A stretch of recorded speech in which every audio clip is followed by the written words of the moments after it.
We just went into the Sheridan Municipal Center to conduct business, and how many cops came out? 5. So it was Garcia, which is the guy that I stole his girlfriend in high school. He's the one that doxed me to all the other officers. That's how they knew my name.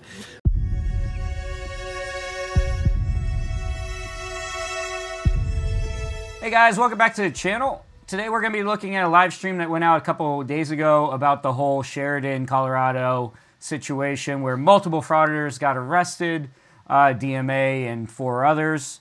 This video is from Regan Benson. So we're going to be taking a quick look into it and see if there's any information that we haven't already known about or hasn't already been talked about. There's been very little information from any of them that I've seen, other than Ghostwriter, of course, and they're kind of really still putting that out there. DMA just posted another video about it. It's actually just a re-upload of his live stream, and it seems like he has all of his little guys kind of just posting that to really put the hate on. Anyway, we're just going to get right into it and see what they have to say for themselves. Hey guys, so here with the Motley crew. Yeah, we got like 51 people in here. We represent that 303! 303! So we're doing a little update on court this morning.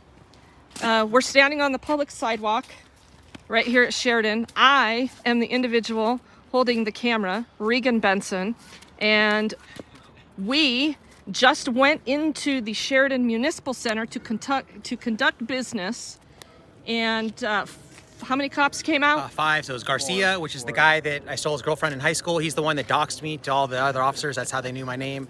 Bruce Williams was there, Sergeant Lane, and Officer Fowl. Officer Fowl. Oh, that was Lane, not Connolly. Yeah, it's Lane. I was blowing that one. Yeah, so anyway, we went to Arapahoe County Court this morning at 8:30. We've been dealing with this all day, and DMA, you start. Okay, so basically what happened was, I mean, nothing really happened. They just basically set it over for arraignment, and they gave us a protection order because we are not allowed. The initial protection order is that we're not allowed to enter in here because there's an individual by, I can't say his name actually, but an unnamed victim who is on the protection order that works here. We're not sure if he's the janitor or what, because we never heard of him. But they said we can't enter the building, we can't harass and intimidate, anything like that. So I was the first one to get called, and I wanted to have an amendment to the order because we still have a right to come in here and redress our government. We still need to come in here and do public comment. We still have business. I mean, they refused us business last time, and so we still have to come here to get our property, stuff like that.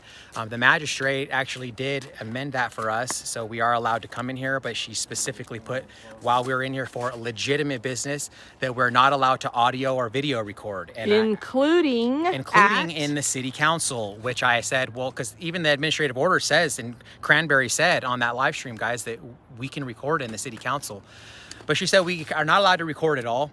Okay, so this is actually really significant. They victimized somebody, and the court has recognized that and issued a order of protection.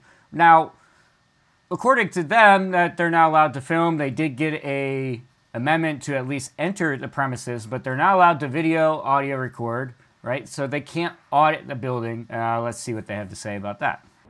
And well, I said, well, you know, anyone else can come into that city council meeting and record. So is that just like a selective persecution for us? And she said, yes, it is. And Johnny went up there and said the same thing, that we have a lawful right to record public officials in the course of their duties. Are you saying that we cannot record because of this this order here, this protection order? And she said, yes, on the record, guys, that she is knowingly violating our First Amendment right to even come in here and even just record the city council meeting, guys. Like anyone off the street, the news can come in. You don't need permission to record a city council meeting, but we can't do it. Yeah, you guys can't do it because you are going through a legal process for an incident involving recording in this exact situation. Now, you were arrested, which means you probably have some liberties taken away from you as you're going through this legal process. You have real legal issues to deal with, and sometimes that means that you can't do some things. So we all got new court dates, which is for the arraignment, I think, officially, right? Well, that was our arraignment. You were arraigned. That was so our arraignment today. We'll basically, see. we're still trying to get in contact with our attorney.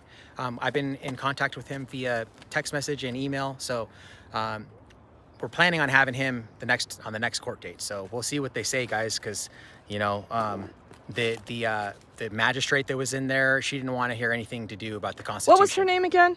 Heidi Kucher. Heidi L. It was Kucher. right here. A magistrate. Oh, no, it was right here It's because fucking she right made here. Johnny say his first and last name for the record. She never made any of us say that. And after he said it, he said, "Can I get your first and last name?" And she said, "It's right here." And she pointed said, "It's at right her here." nameplate. And then she said, "Can you read?" Yeah. She was smart ass. This Can you read? judge. Try to get me on contempt of court just asking questions. It's an arraignment. You are not there to ask the judge questions. Now, when they called the court to order, they put the judge on record at that point. I don't know what you guys are going on. This is not some public county clerk that you're going to go harass. This is a judge. You need to respect the judiciary and not play games. They don't seem to be taking this that seriously. Let's continue on. Yep. Yeah, she was getting mad. Pay attention to the 18th Judicial District, Magistrate Heidi Kucher, Kutcher. So the difference between a magistrate and a judge is that magistrates are appointed by the chief judge. They're not elected, so they tend to be way more stupid and rogue. And she was definitely rogue today. She said that she could do what she wanted. Those were some words she used, and that you don't question the courts. And if you do, it's disrespectful. Yeah, and if you do, you're being disrespectful. She demanded that he respect her after she asked him if he knew how to read. Right. And then she said that this was a narrowly defined protection order to protect their constitutional rights.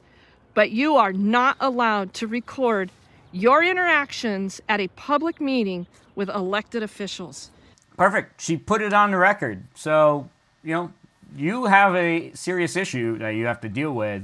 And the court's not going to deal with all these questions and answers. They're here to conduct legal business, and they are going to get through the arraignment and set a pretrial date, and that's what they did. And you guys wanted to make it a farce and play your games. Well, they weren't going to do it, and they just moved on. She put it on the record. You guys, I talk all the time about why it is so important you understand what's going on in your backyard with your judges at every single level. And this magistrate, she knew. I mean, she was being watched by a lot of people today, and she had no qualms being a little tyrant. And I'll tell you, if she ever hits the ballot, I will be advocating heavily to not get her elected. And if you ever have her, you need to request a judge. So interestingly, I thought the DA's office handled it quite well.